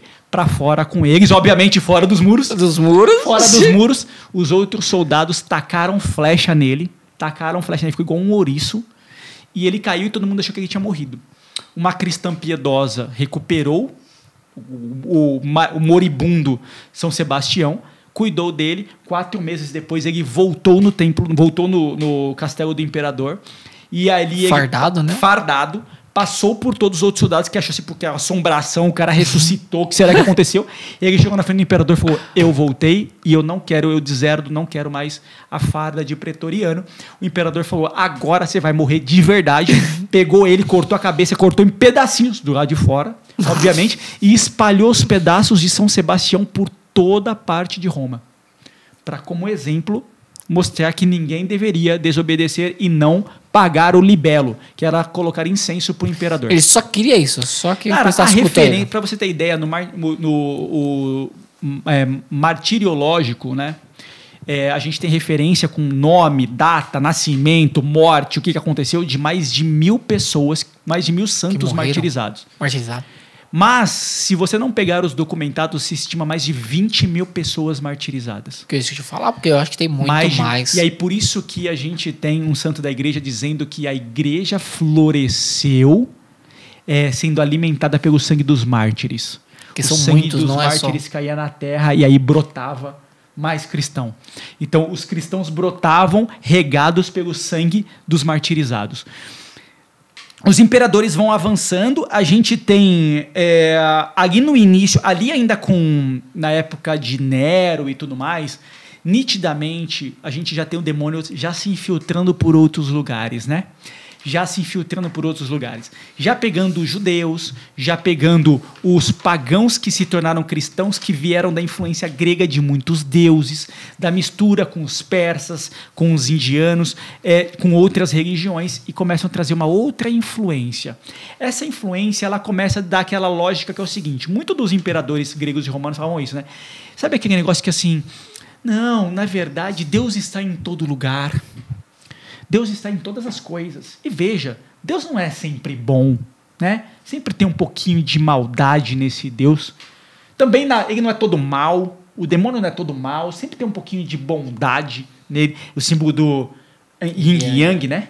O símbolo do Yin e Yang. Esse conceito da sabedoria, da gnose, do conhecimento, o gnosticismo começou a entrar na igreja. Isso é tão claro, cara, que muitos estudiosos vão deixar claro que o Evangelho de São João foi o último evangelho a ser escrito, porque, veja, se você vai refletir, por que São João, diferentemente dos outros evangelistas que contaram a história de Jesus, São João não começa contando a história de Jesus. São João começa falando quem é Jesus. E São João começa dizendo o seguinte, ó: no princípio era o verbo, e o verbo estava junto de Deus, e o verbo era Deus, e ele estava no princípio junto de Deus. Cara, por que São João teve que vir aqui e dizer, olha, Jesus e Deus estavam juntos e um era o outro? Porque, obviamente, obviamente, eu vou retirar, muitos estudiosos acreditam que essa influência, dizendo que, veja, Jesus era só uma criatura de Deus muito evoluída, né? Que a gente ouve o termo de hoje, né? A gente ouve algumas religiões, tipo espiritismo, de outras religiões, dizendo, não, você tem que ir reencarnando e evoluindo, ele é um ser de luz que ele vai evoluir, é uma criatura, é maravilhoso, é o maior de todos, mas é só uma criatura. Então, assim, essa influência demoníaca que causava uma confusão, que voltou o tempo todo e está nos nossos tempos atualmente, e dizendo assim, não, você não precisa se preocupar muito, é só fazer o bem que você vai para o céu, bem pelagianismo, que a gente vai estudar depois. Essa influência do demônio que ele quer confundir, ele quer fazer com que você não ache o verdadeiro Deus. Por que São João vai lá e diz, no princípio era o verbo, e o verbo estava junto de Deus, e o verbo era Deus, e estava no princípio junto de Deus, eles estavam juntos, e um era o outro. Tudo foi feito por ele, e sem ele nada foi feito. Nele havia vida, e a vida era a luz dos homens. A luz resplandece nas trevas, e as trevas não a entenderam. A gente sabe que a luz que resplandece nas trevas é o Espírito Santo. E ainda você vem me falar que o Espírito não existe. Aí depois ainda vai dizer, ó, houve um homem enviado por Deus que se chamava João, este veio como testemunha, ele conta. Aí depois vem aqui, testemunha para dar testemunho da luz, a fim de que todos crescem por meio dele. Não era ele a luz, mas veio para dar testemunho da luz. Por que São João se preocupou em explicar? O João Batista é só um profeta, ele não é nem igual, nem maior, nem nada em relação a Deus. Ele só veio para dar testemunho, ele só era profeta, beleza? Porque muitos seguidores de João Batista já existiam também. E permaneceram seguidores de João Batista. Lembrando que a gente tem evangelista deixando claro que João Batista, ele diz, né? Aquele é o que eu não sou digno de desamarrar as sandálias. Sim. Aquele é o Cordeiro de Deus, não eu. Ele é o Cordeiro de Deus. Sim. Depois, no versículo 9... do primeiro capítulo do Evangelho de São João, o verbo era a verdadeira luz, que vindo ao mundo ilumina todo homem. Estava no mundo e o mundo foi feito por ele, e o mundo não o reconheceu. Veio para o que era seu, mas os seus não receberam. Mas a todos aqueles que o receberam, aos que crerem no seu nome, deu-lhes o poder de se tornarem filhos de Deus, os quais não nasceram do sangue, nem na vontade da carne, nem na vontade do homem, mas sim de Deus. Este verbo se fez carne e habitou entre nós. Nós vimos a sua glória, a glória que o Filho único recebe do seu Pai, cheio de graça e de verdade. João dá testemunho dele e exclama, eis aquele de quem eu disse, o que vem depois de mim é maior do que eu, porque existia antes de mim. Todos nós recebemos da sua plenitude graça sobre graça, pois a lei foi dada por Moisés, a graça e a verdade vieram por Jesus Cristo. Ninguém jamais viu Deus, o Filho único que está no seio do Pai foi quem o revelou. Por que João São João está tão preocupado em colocar Jesus no seu devido lugar, que é no lugar de Deus. Então todo mundo, eu creio que...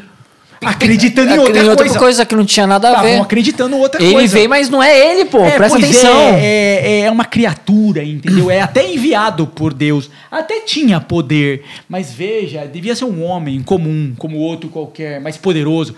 Não, isso confunde.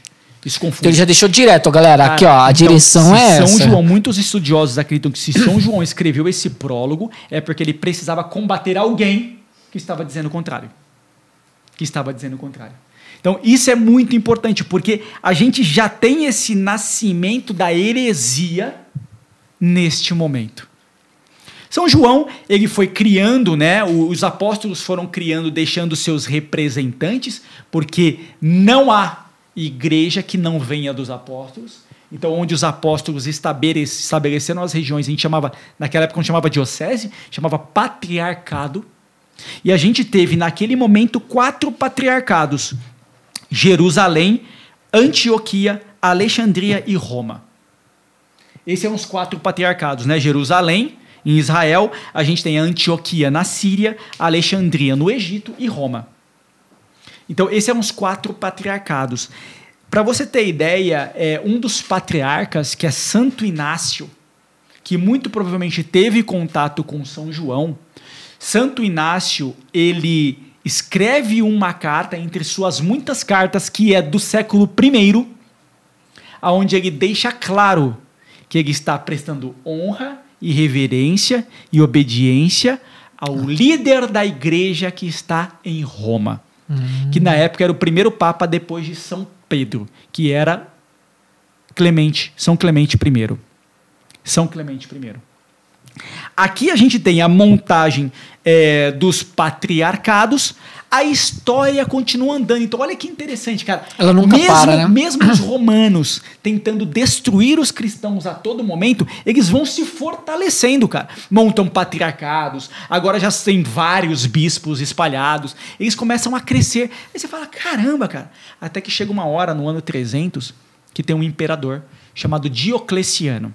Pesquisem. Diocleciano foi o imperador mais terrível que existiu para todos os cristãos. Mano, se esse cara fosse hoje, a gente tava lascado. Ele, o maior volume de mártires foi na época dele. Ano 300. Você acha que ultrapassou? Diocleciano. Sim, muito. Ultrapassou Nero de longe. Se você somar Nero, Sétimo Severo, todos que vieram depois Sétimo Severo até Diocleciano, se você somar todos, isso estava comentado, se você somar todos os assassinatos de cristãos feitos por esses outros imperadores, não chega perto do que Diocleciano fez sozinho. Caraca. Cara, a máquina. Pesquisar sobre esse garoto uma aí. máquina de matar.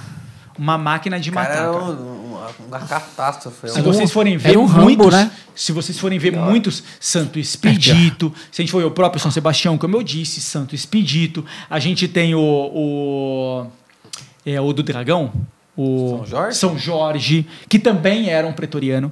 Temos o São Jorge, a gente vai ter Santa Luzia, a gente vai ter uma série de outros mártires que são mártires nas mãos de Diocleciano. Porque... Cara, é uma catástrofe natural. Uma catástrofe. Só que é o seguinte, quanto mais ele matava, mais a igreja florescia. E é que aconteceu desde o início de tudo que a gente está conversando. Cada vez que machucava um cristão, ela crescia cada vez mais. Pô, crescia ali. E o Império Romano estava muito grande também já, né? Ele já vinha se fortalecendo lá atrás. Ele estava gigante. É que nem nós estávamos comentando desde o início. Deus já veio preparando tudo isso de uma forma bem mais calma, tranquila. Só que agora, né, cara, você vê que interessante, porque Deus se inseriu na história. E aí agora o ser humano, o demônio, tenta destruir, isso que é interessante, tenta destruir, seja na base da morte, do assassinato, da violência, ou tenta destruir pela mentira, e ele não consegue, né? Porque Deus sempre prevalece. Porque depois que a igreja foi confirmada no Pentecostes, a partir dali o demônio infiltrou tanto nos romanos para tentar destruir a igreja, e tanto nas culturas, nos povos que estavam se tornando cristãos, para que eles não conseguissem acreditar no que era verdade. O demônio estava plantando uma mentira, para que no meio de uma mentira, todo mundo começasse a contar várias mentiras, a verdade se perdesse, o eixo, o pilar de sustentação da fé desaparecesse, E todo mundo deixaria de acreditar neste Deus. O demônio tentando levar todo mundo para o inferno, pela morte ou pela mentira. E para deixar bem claro, é o que acontece hoje, né? A porrada para tudo quanto é lado, né? O tempo todo a gente toma porrada, a igreja... Digo a gente porque a gente faz parte da igreja, né? Nós somos o corpo também ali, um membro, né? Um dos membros da igreja. E é porrada para quanto é lado, cara. Sim. É um defamando o padre, outro defamando o bispo, outro sei lá o quê.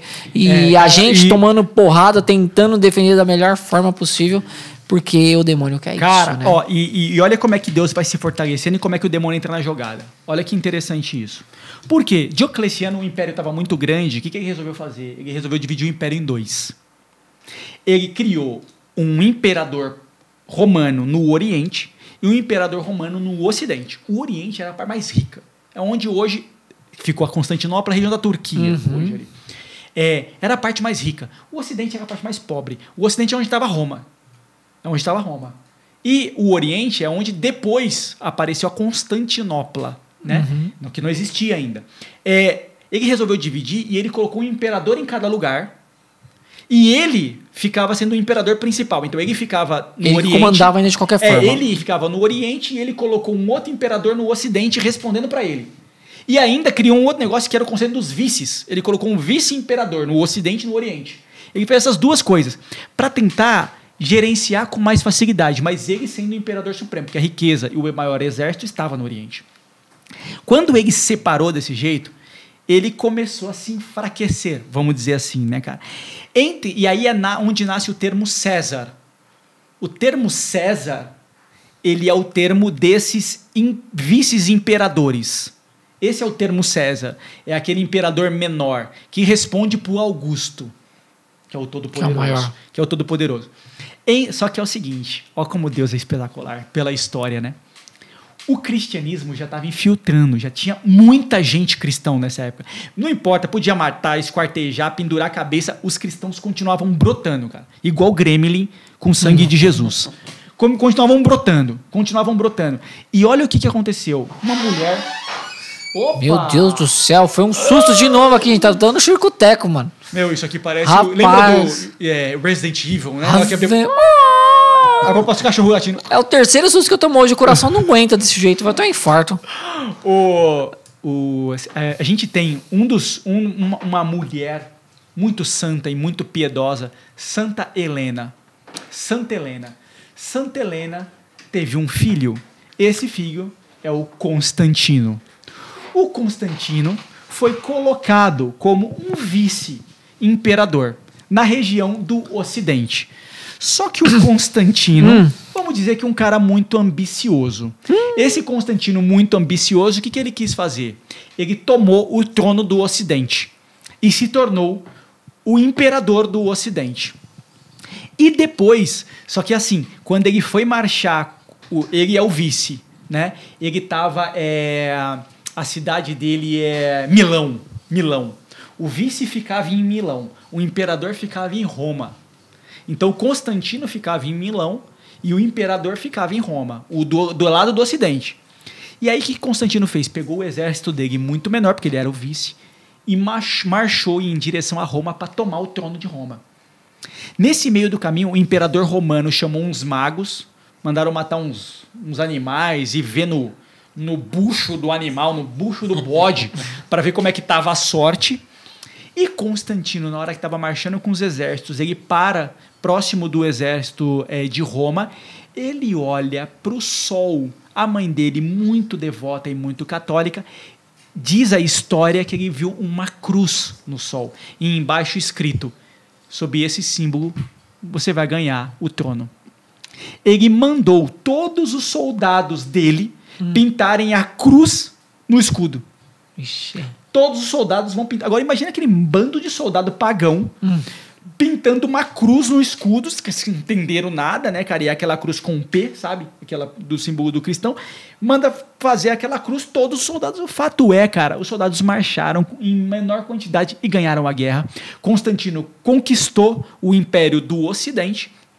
O Império do Oriente falou, deixa esses caras se matar aí, que depois eu mato quem ganhar, né?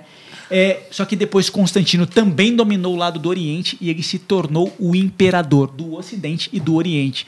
Só que ele era um pagãozaço, né, cara? Ele era pagão. A mãe dele, muito religiosa.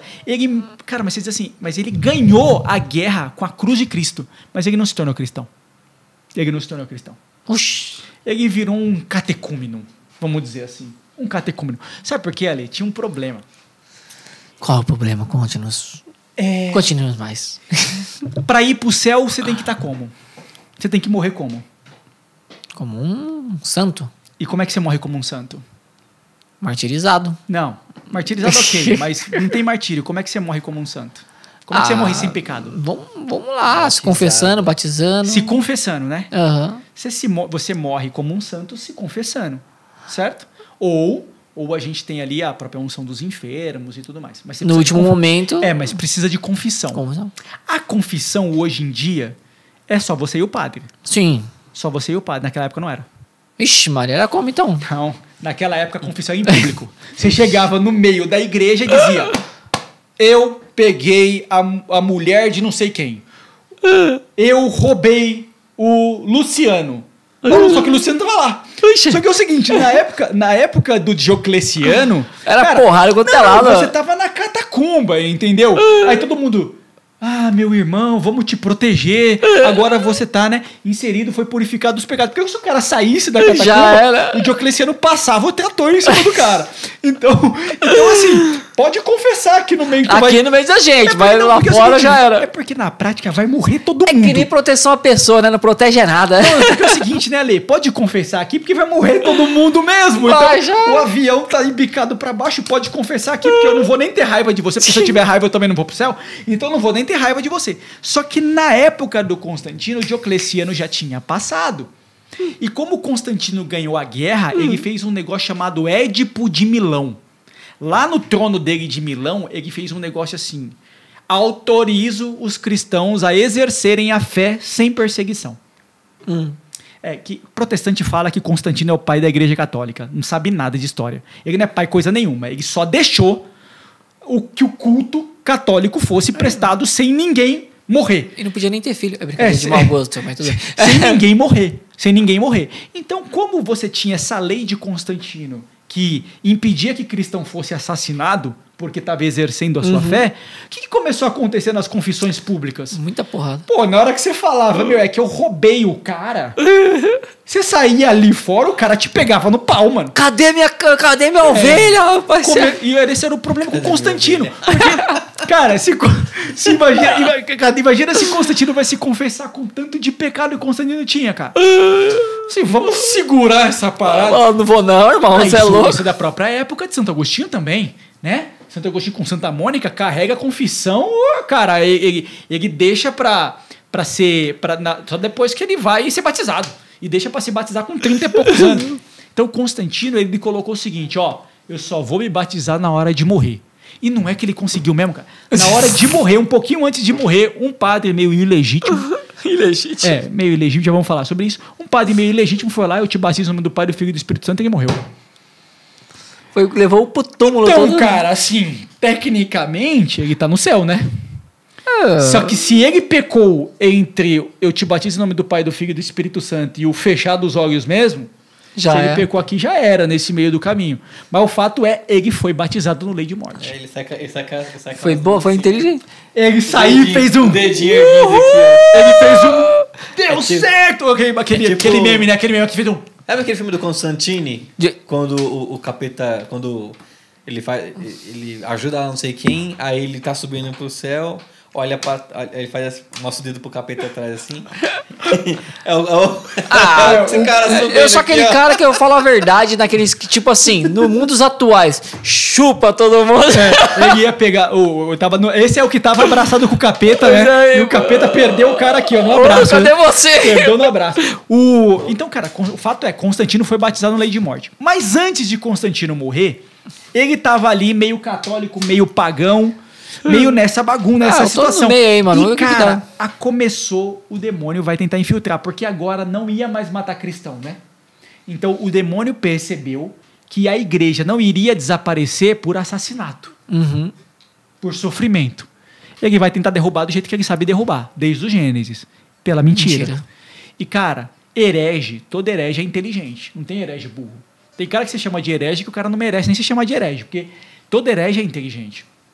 Aparece um cara em Alexandria, um bispo, chamado Ário. O cara é eloquente, influente pra caramba. Muito esperto. Muito esperto, muito inteligente. E esse cara começou a difundir uma ideia. Qual é a ideia que ele começou a difundir? Que Jesus não era Deus. Lá vem mais um. Nasce o arianismo. Cara, isso espalhou igual pólvora, igual fogo de pólvora. Pegou a igreja do Oriente de tal jeito que começou a chegar para Constantino assim, cara. Não, Jesus não é Deus, Jesus só é uma criatura. É um ser humano qualquer. Um super-humano, mas não é Deus. Cara, isso pegou a igreja de tal jeito, de novo, porque isso já tinha vindo uma vez. Tanto é que São João escreveu o prólogo de São João. Cara, e lá mesmo em Alexandria, nasce um cara, um santo, chamado Santo Atanásio. Este cara... Vou atanasiar vocês até umas horas. E depois um outro e depois um outro santo também chamado Basílio, São Basílio Magno. Esses dois caras combateram o tal do arianismo com unha e dente. Foram exilados, sofreram, aconteceu de tudo. O que o imperador Constantino fez? Meteu a colher na igreja. Ele falou, esse troço tá uma bagunça. Vocês não se entendem, um fala que é Deus e Jesus é a mesma pessoa. O outro fala que Jesus é uma criatura. E aí? Ele chama todo mundo para a cidade de Niceia e ele manda fazer uma reunião para vocês discutirem esse negócio aí. Vamos debater sem nem quiser a morte. Nasce o Concílio de Niceia. O Papa não foi porque estava doente. Nasce o Concílio de Niceia. Sabe quantos bispos foram convocados? Ecumênico porque são todos os bispos do mundo todo. Nossa, a mínima ideia. 381 bispos. Fora os outros. Cara, olha o pessoal falando que a igreja... Não, a igreja nasceu em Constantino. Não, cara, quando Constantino montou o concílio, a mãe dele já era católica devota e chegaram 381 bispos. Entre eles, o Athanatos, o Santo Atanásio, São Basílio, depois. Nesse concílio, o pau comeu, cara. É tanta treta, cara, que primeiro tentaram falar que o Santo Atanásio não era padre. Depois, no meio da discussão, falaram que ele tinha uma mulher. Não, ele tem mulher! Aí chamaram a mulher, apareceu a mulher lá. Falou, você é a mulher do Atanásio, do padre Atanásio ainda, né? Ela falou, eu sou a mulher do padre Atanásio. Todo mundo, uou! Aí os caras falaram, então aponta pro padre Atanásio. Ela apontou pra um outro bispo, mano. E aí, o outro bispo tinha mulher mesmo. E puta, cara, puta confusão. Você vai entender como é que o concílio, mó treta. Pau comeu. No final das contas, cara, no final das contas, o que aconteceu? Ambos eram de Alexandria, né? O Atanásio e o Ário. No final das contas, o Ário terminou excomungado. O Atanásio, que era padre, virou bispo de Alexandria. Ele termina bispo, o Ário termina excomungado, vira uma bagunça do caramba e eles montam o Credo Niceno, que é da cidade de Niceia, que fala que Jesus e Deus são a mesma pessoa. Mas a discussão de Espírito Santo ficou para depois. Deixa eu para depois, porque Jesus, tá muita coisa aqui nesse meio tempo. Porque as duas pessoas da Trindade já deu briga demais. Aí, isso é Niceia. Só que, cara, o demônio não se contenta, né?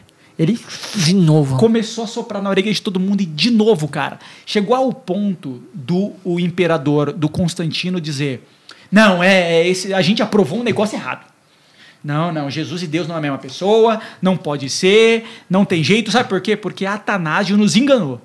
Porque Atanásio usou argumentos filosóficos, não usou argumentos bíblicos. Tem que estar na Bíblia. Não está na Bíblia, tá errado.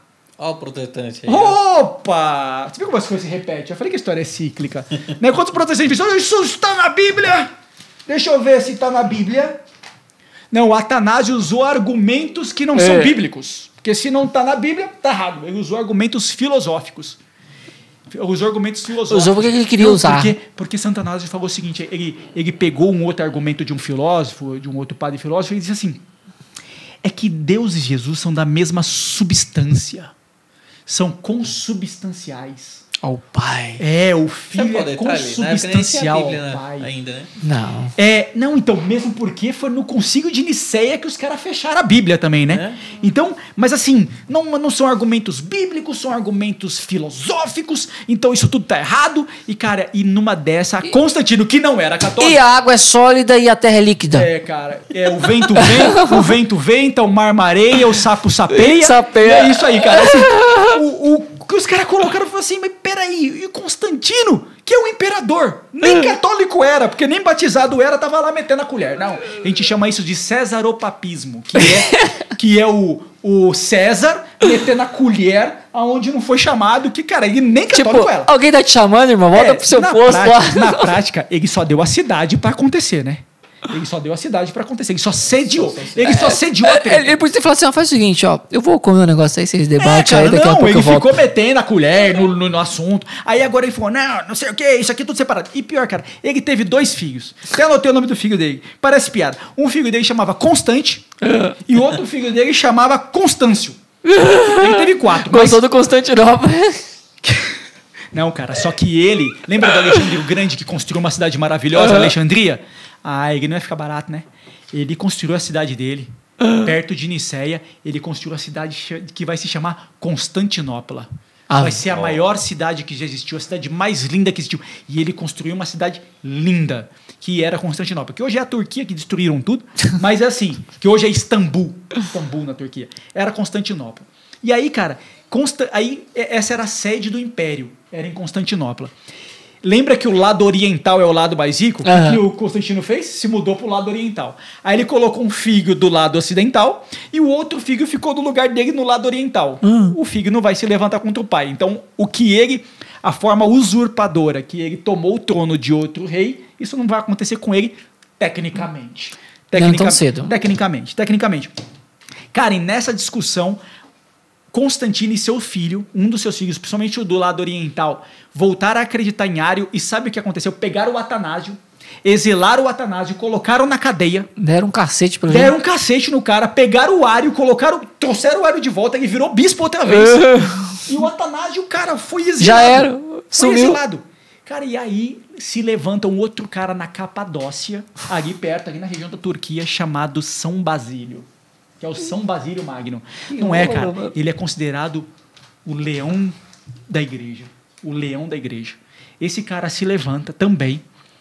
Ele, para você ter ideia, do lado ocidental, é quem implementou o que a gente chama hoje de monastérios e monges.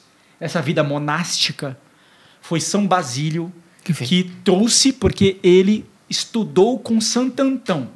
Santo Antão é o pai dos monastérios do lado oriental, que é mais antigo. E ele levou esse conceito para o lado ocidental. Tempos depois, né? Quem está na influência dele? São Bento. Olha como está tudo conectado. Olha como Deus é, né? Caraca. Como Deus age. Olha como Deus age. E todos os santos que a gente mais, assim, cara, estamos juntos na igreja, né? Ele se junta, o Santo Atanásio, ele se junta com 2 outros padres. Cara, Santo Atanásio, olha a curiosidade dele.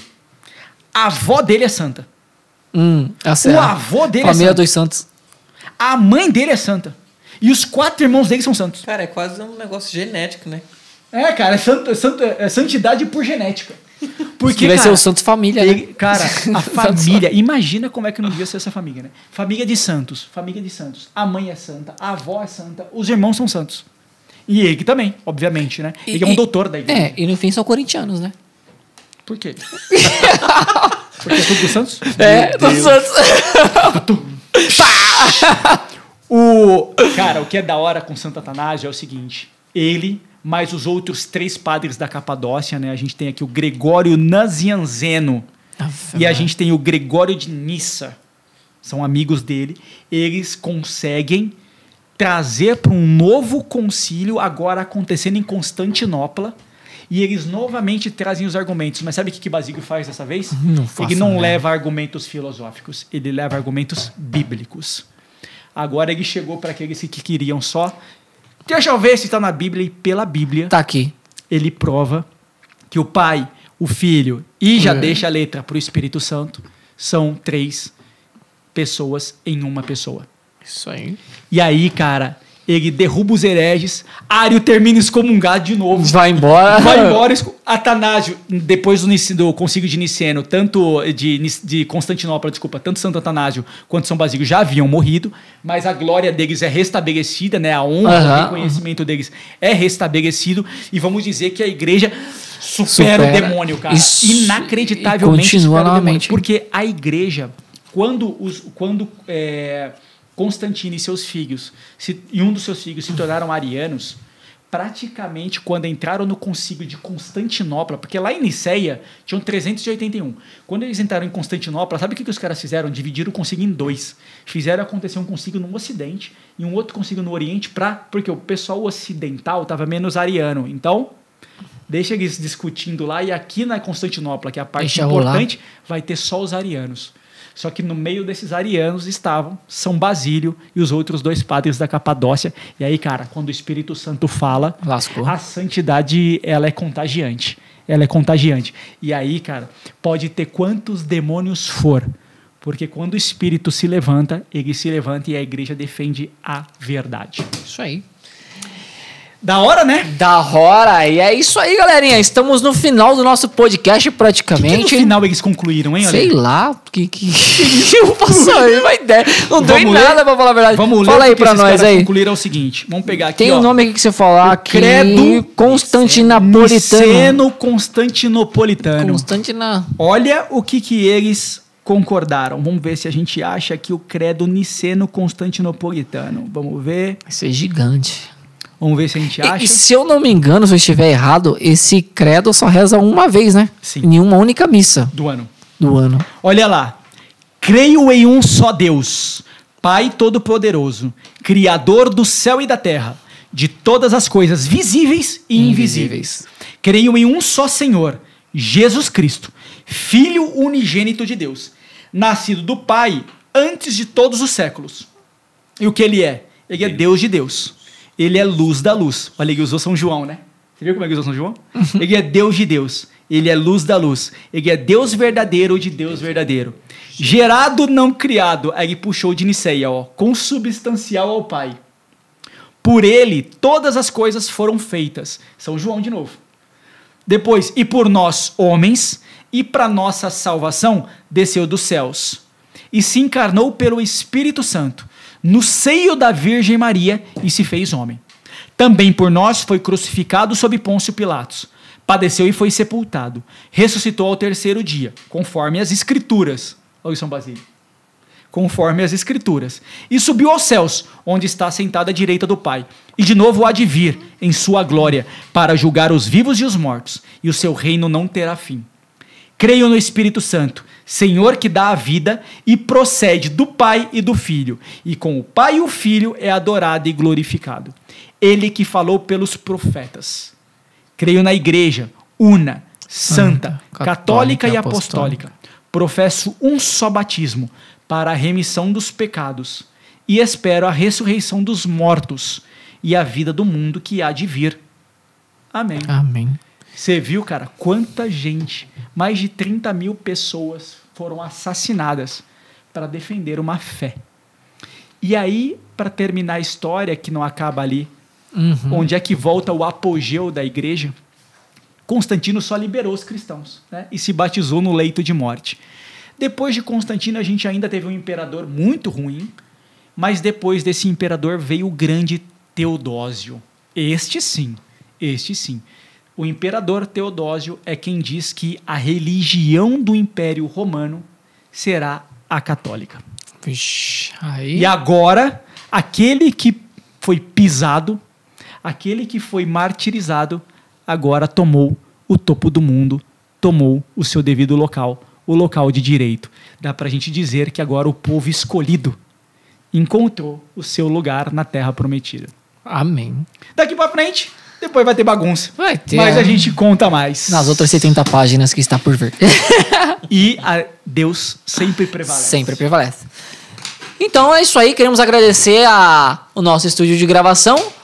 Funk Dunk. Eu não consigo falar, mano. Eu nunca consigo falar FNDK. FNDK. É isso? FNDK. Ao Luciano, ao Henrique que está aqui. Muito obrigado. Agradecemos a vocês. O Alex eu vou falar daqui a pouco porque ele é nosso Lombardi. Agradecer ao nosso Lombardi, Alex também, que está aqui com seus comentários e risadas. Lá. E o Fagner, que está aqui também com a gente, cada vez mais nesse podcast que abrilhanta cada vez que eu sou, através do seu conhecimento. Obrigado, gente. Valeu. Tudo que eu falei aqui, nada é, obviamente, de mim. Isso está documentado amplamente no material riquíssimo da nossa Igreja Católica. Aqui tem tudo documentado. Documentado amplamente.